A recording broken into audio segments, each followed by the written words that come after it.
My father stood at the centre of my sister's wedding reception, champagne glass in hand, beaming at a room full of 200 people, and announced to every single one of them that he was still covering my college tuition.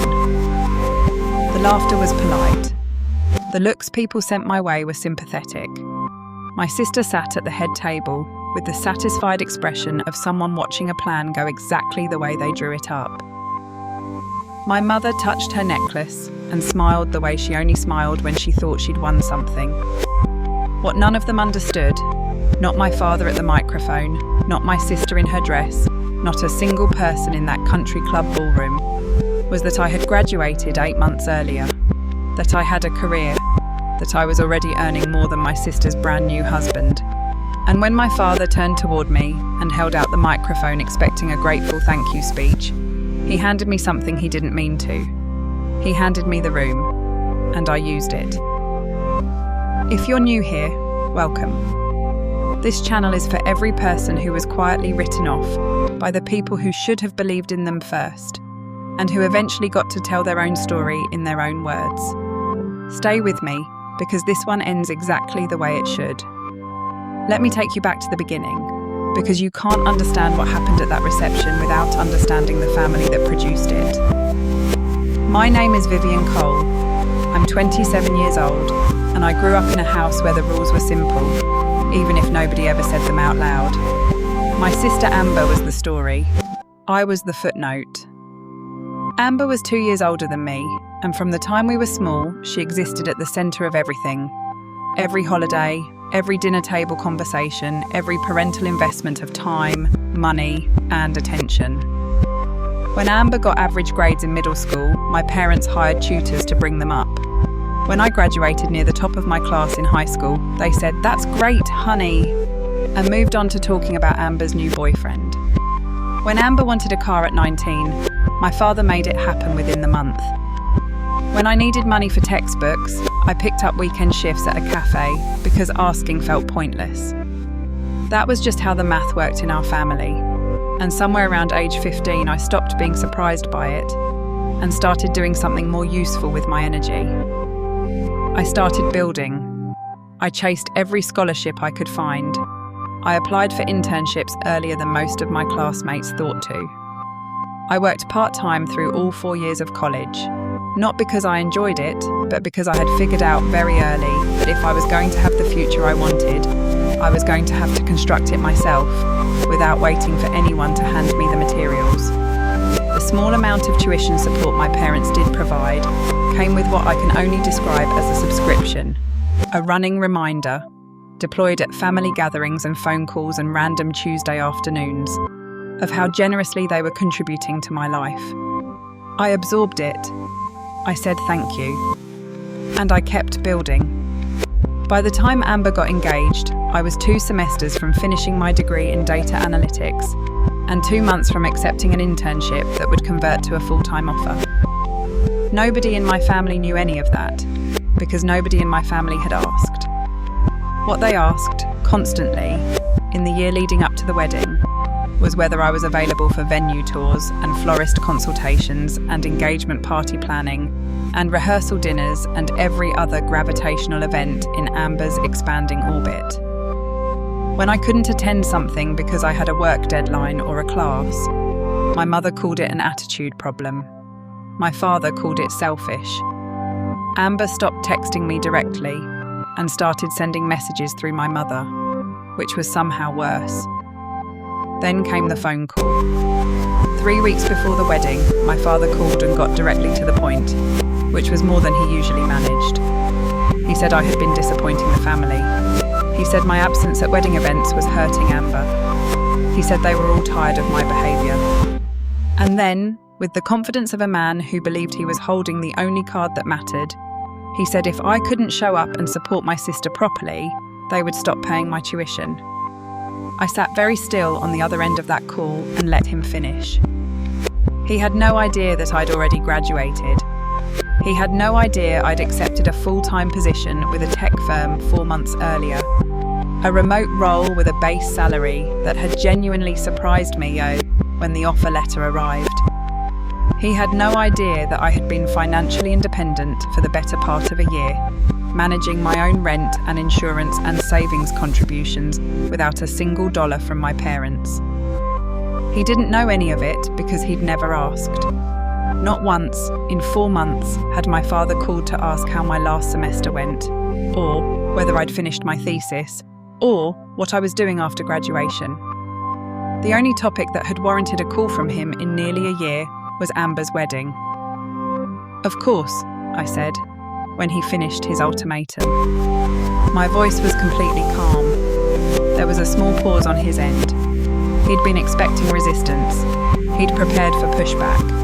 Instead, he got 3 words delivered without a trace of tension. The confidence came back into his voice immediately. He wrapped up the call quickly, satisfied. He thought he'd handled it.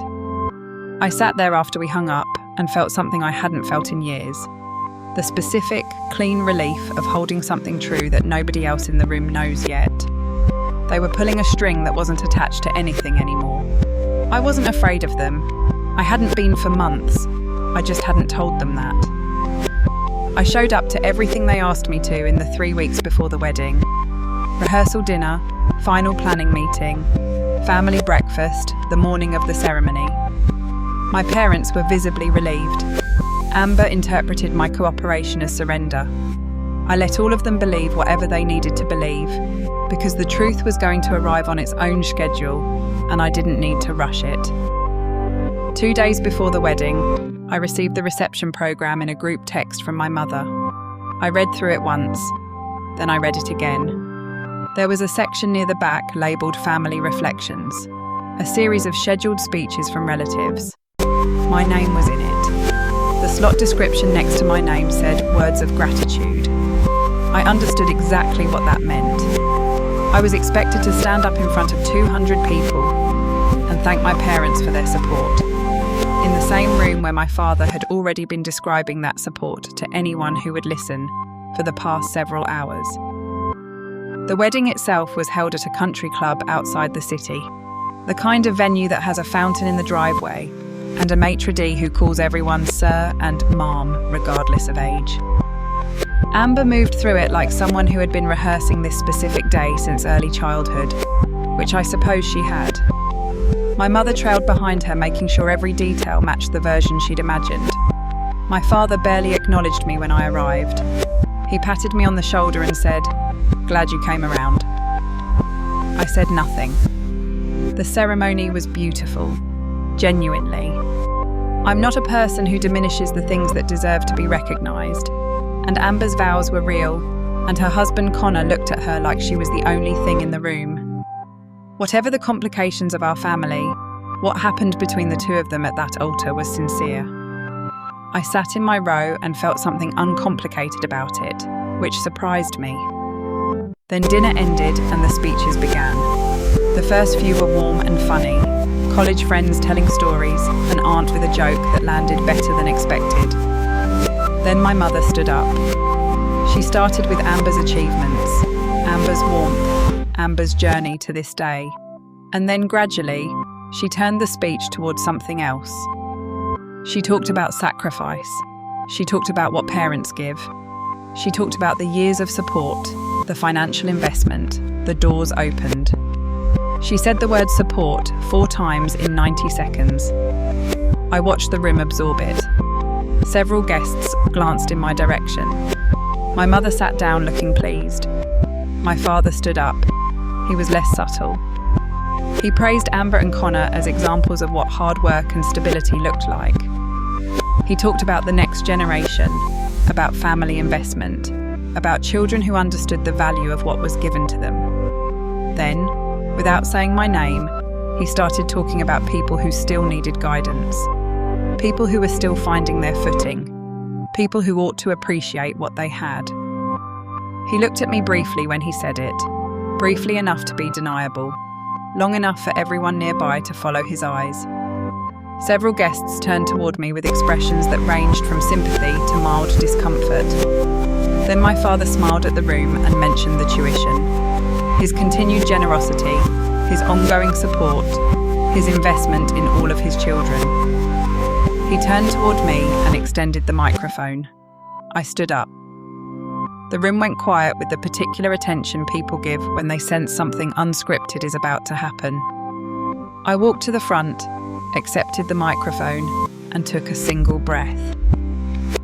"I want to start by congratulating Amber and Connor," I said. "I mean that without any qualification. I hope you build something real and lasting together, and I believe you will." The room relaxed slightly. My parents smiled. "I also want to thank my parents for the support they've provided over the years. I know it came from a genuine place." My father's smile widened. "I do want to gently correct one thing though," I said, "because I think there's been some confusion about where I am in my life right now." The smile didn't disappear immediately.